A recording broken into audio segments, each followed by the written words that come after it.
आज या ठिकाणी प्रचाराची सांगता होत आहे। साधारण आज आम्ही शेवटच्या दिवशी शरद भाऊ आणि मी गावात पदयात्रा या ठिकाणी काढली।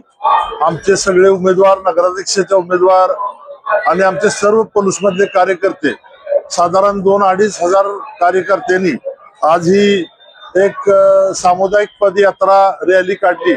त्याला उत्स्फूर्त प्रतिसाद आम्हाला या ठिकाणी मिळालेला आहे आणि लोकांच्या मनामध्ये या ठिकाणी बदल घडवायचा आणि कमळाला या ठिकाणी सत्ता द्यायची ही मानसिकता लोकांनी केलेली आहे।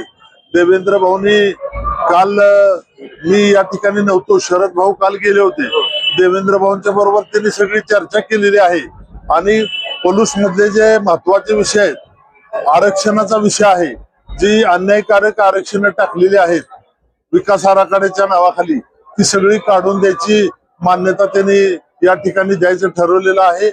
गावातले बाकीचे जे प्रश्न आहे, औद्योगिक प्रश्न आहे, पाण्याचा प्रश्न आहे, त्या सगळ्या प्रश्नामध्ये राज्य सरकार पूर्ण ताकदीनिशी आमच्या पाठीमागे आहे। त्यांना मुख्यमंत्र्यांना काल वेळ नव्हता, त्यामुळे शरद भाऊंच्या जवळ बोलले। काल शरद भाऊ आपल्या मंडळींना घेऊन काल त्या ठिकाणी गेले होते, तर ते या संदर्भात बोलतील।